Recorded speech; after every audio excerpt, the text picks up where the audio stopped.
Right. Today, you're going to be hard pressed to be able to tell whether this is a gadget review, an infomercial, or a cooking show.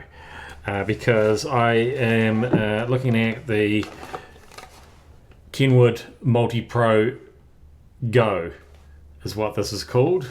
So you've seen food processors before. You know what they do.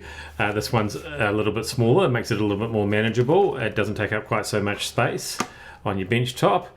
Got nice non-snip stick feet on it, of course. It's got this rather neat little thing here with the cord, so you can sort of tuck the cord away and you can adjust that little adjustment on the cord there and then pop that in, so only as much cord as you want to comes out and the rest stays all tucked away. All of that stuff is very important when it comes to keeping your bench top clean and tidy. The thing I really like about this is it's just so simple.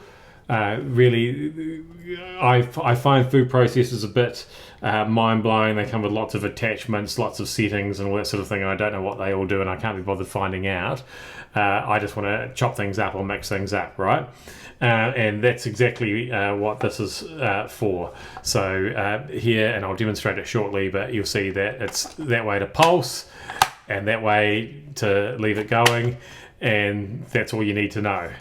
All these things can just pop in the dishwasher, and the blades are very sharp. In fact, I accidentally cut myself while I was unpacking it because the blades are so sharp. So obviously, we've got your standard sort of mixing blade, which you can even use to mix dough if you like. And here is a slicing blade on one side and then grater on the other. We'll demonstrate all this shortly. But the interesting thing, although it doesn't have a lot of different confusing attachments on it, the MultiPro Go, it does have this thing, which is the express serve bowl. So I'll demonstrate what that does shortly, complete with the slinger plate. Come on, if you don't have a mixer with a slinger plate, you're living in the dark ages. Let's plug it in, fire it up, and get cooking! Right, so here we go. We've got the MultiPro Go all set up and ready to go. So as you can see, it's the easiest thing of all to click into place, and I've got the chopping blade here because what I'm making tonight for dinner is I'm going to do some chicken and salad wraps. Which is pretty straightforward, but this makes it even straighter forward.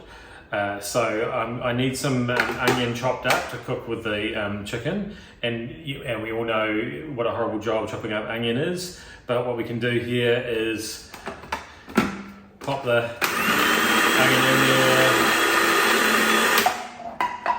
and it's literally done.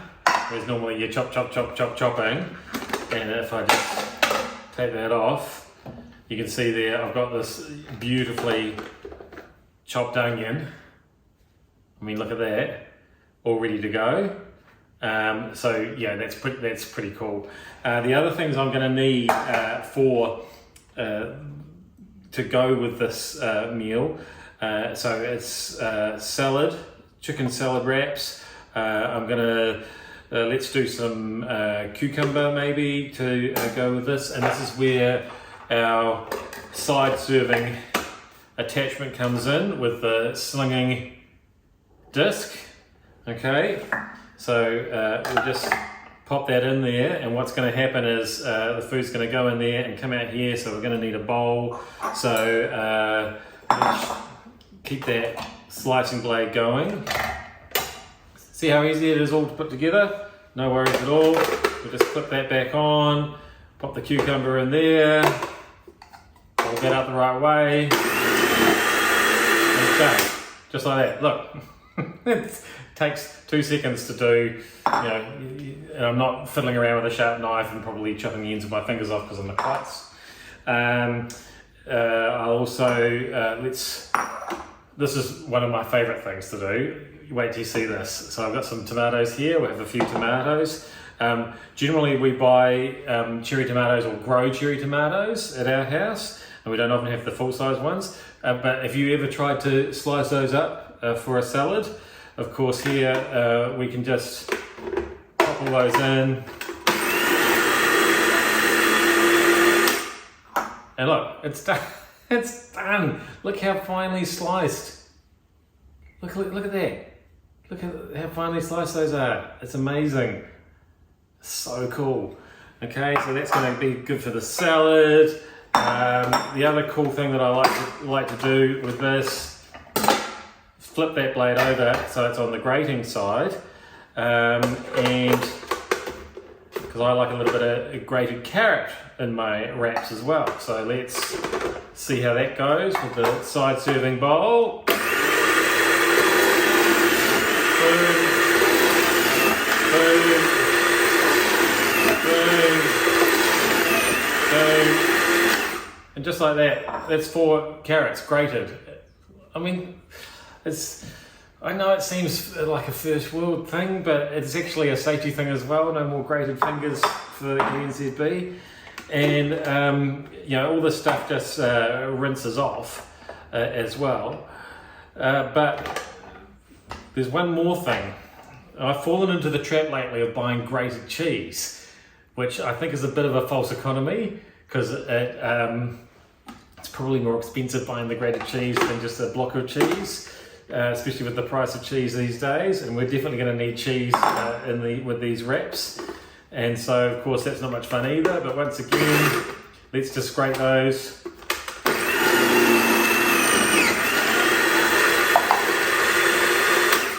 And another block in there.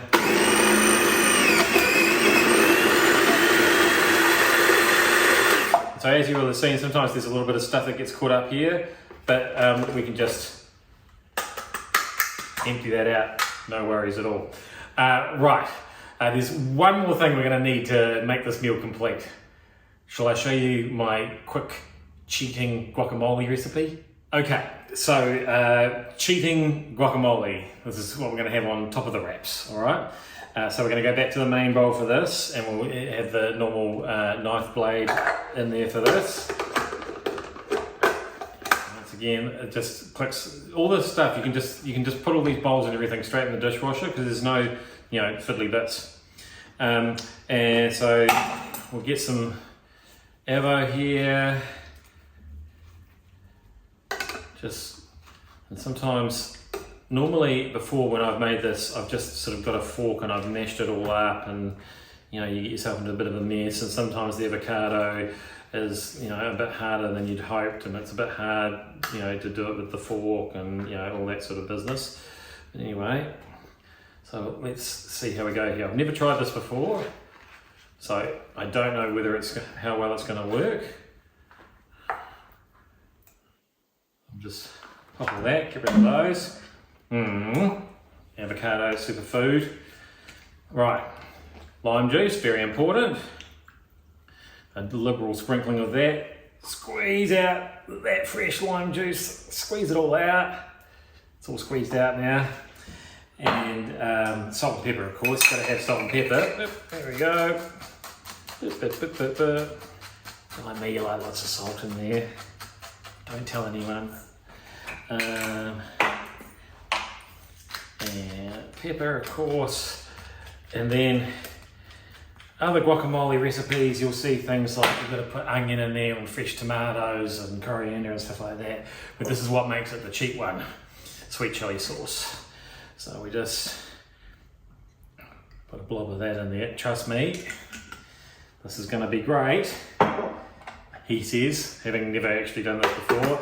So we'll pop that lid back on here, and here I'm going to use the pulse function here rather than turning it on to that single speed, because I just don't want to over blend it and end it up all being soft and squishy. There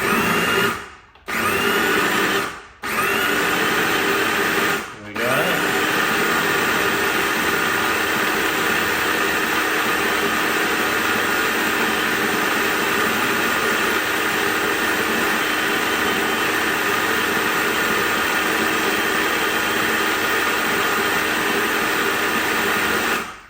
So what's happened here is we've got some nice smooth stuff and we've still got some chunky stuff on top. So I might just see if I can push that down a little bit.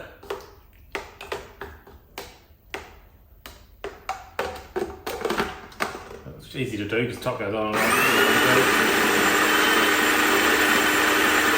And there we go. And I think, look at that, we're pretty much done. Let's have a taste of that, see how that is. What do you reckon? It's going to be a good dinner.